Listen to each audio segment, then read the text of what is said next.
सियावर रामचंद्र जी की जय हो।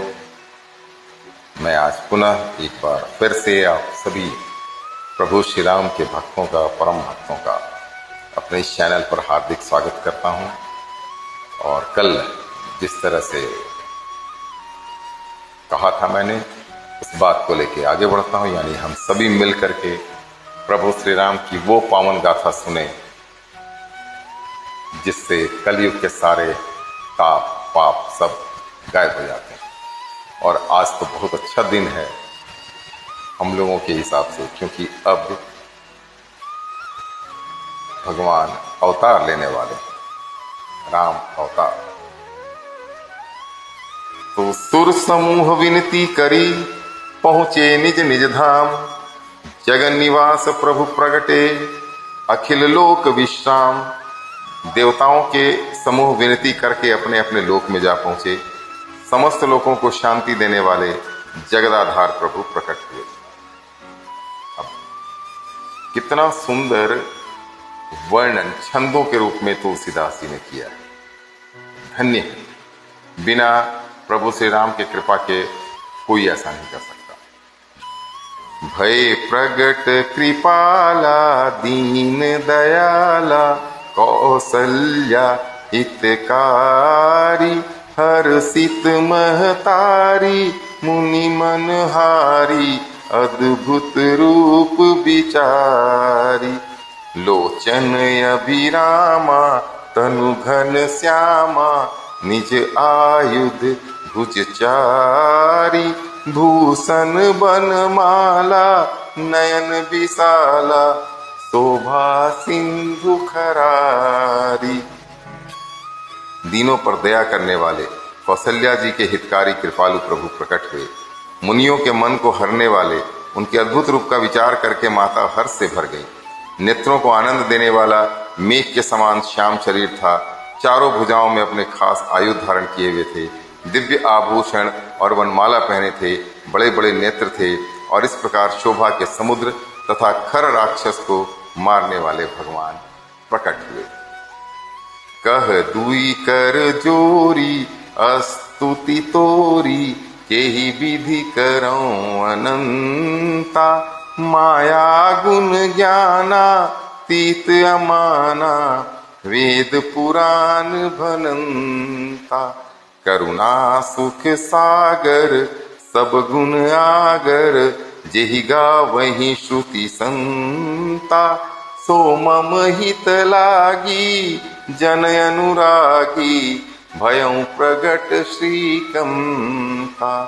दोनों हाथ जोड़कर माता कहने लगी, हे अनंत, मैं किस प्रकार तुम्हारी स्तुति करूं।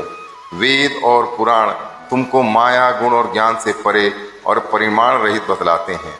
श्रुतियां और संत जन दया और सुख का समुद्र, सब गुणों का धाम कहकर जिनका निगान करते हैं, वही भक्तों पर प्रेम करने वाले लक्ष्मीपति भगवान मेरे कल्याण के लिए हमारे यहाँ प्रकट हैं। ब्रह्मांड निकाया, निर्मित माया, रोम रोम प्रतिवेद कहे।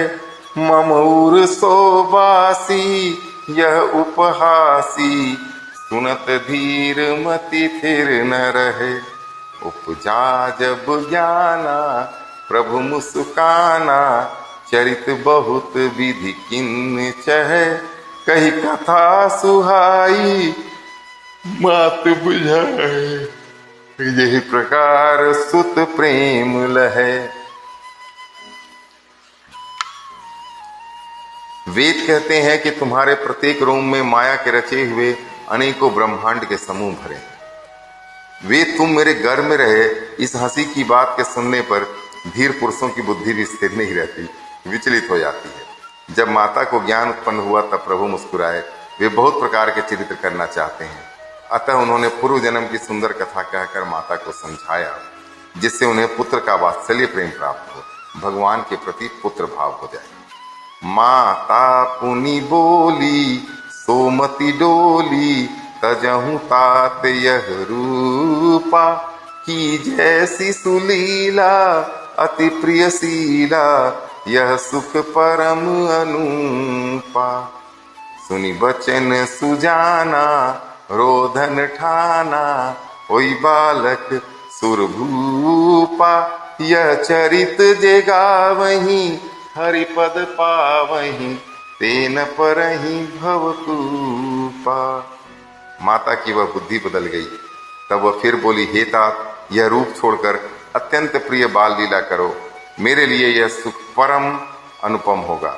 माता का यह वचन सुनकर देवताओं के स्वामी सुजान भगवान ने बालक रूप होकर रोना शुरू कर दिया।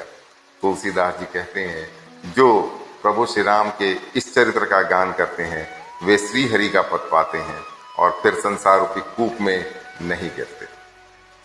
विप्रधेनु सुर संत हिता, लिन्ह मनुज अवतार, निज इच्छा निर्मित तनु, माया गुण गोपार। ब्राह्मण, गौ, देवता और संतों के लिए भगवान ने मनुष्य का अवतार लिया। वे अज्ञानमयी मलिना माया और उसके गुण सत्रस्तम और बाहरी तथा भीतरी इंद्रियों से परे हैं। उनका दिव्य शरीर अपनी इच्छा से ही बना है, किसी कर्म बंधन से परवश होकर त्रिगुणात्मक भौतिक पदार्थों के द्वारा नहीं बना। सुनि शिशुरदन परम प्रिय बानी, संभ्रम चली आई सब रानी, हर्षित जहाँ तहाँ धाई दासी, आनंद मगन सकल पुरवासी। बच्चे के रोने की बहुत ही प्यारी ध्वनि सुनकर सब रानियां उतावली सी होकर दौड़ी चली आईं। दासियां हर्षित होकर जहां तहां दौड़ी, सारे पुरवासी आनंद में मग्न हो गए। दशरथ पुत्र जन्म सुनि काना, मानहु ब्रह्मानंद समाना, परम प्रेम मन पुलक शरीरा, चाहत उठन करत मति धीरा। राजा दशरथ जी व पुत्र का जन्म कानों से सुनकर मानो ब्रह्मानंद में समा गए। मन में अतिशय प्रेम है, शरीर पुलकित हो गया। आनंद में अधीर हुई बुद्धि को धीरज देकर और प्रेम में शिथिल हुए शरीर को संभाल कर वे अब उठना चाहते हैं। जाकर नाम सुनत शुभ होई, मोरे गृह आवा प्रभु सोई, परमानंद पूरी मन राजा, कहा बोला ही बजावहु बाजा। भाई, जिनका नाम सुनने से ही कल्याण हो जाता है वही प्रभु मेरे घर आए। यह सोचकर राजा का मन परम आनंद से पूर्ण हो गया। उन्होंने बाजे वालों को बुलाकर कहा कि बाजा बजाओ। गुरु वसुश्च कह गयऊ हकारा, आए द्विजन सहित नृप द्वारा, अनुपम बालक देख नि जाई, रूप राशि गुण कही न सिराई। गुरु वशिष्ठ जी के पास बुलावा गया।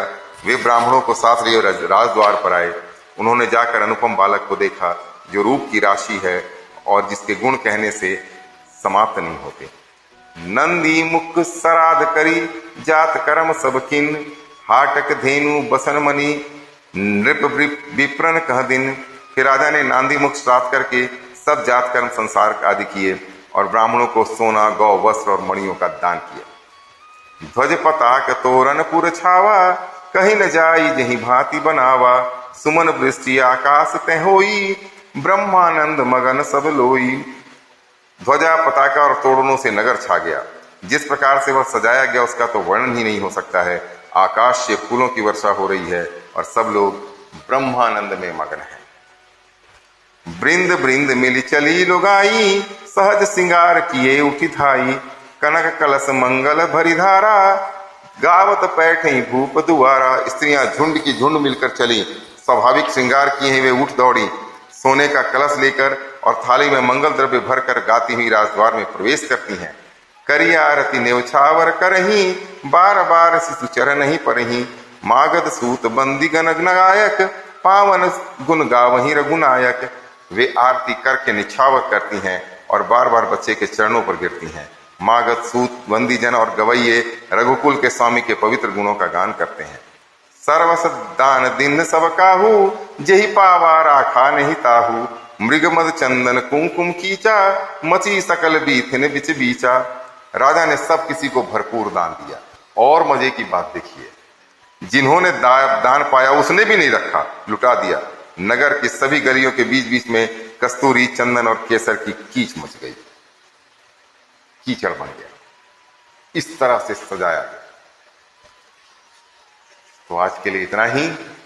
हम सब भी परमानंद में मग्न होते हैं और आज्ञा चाहता हूं।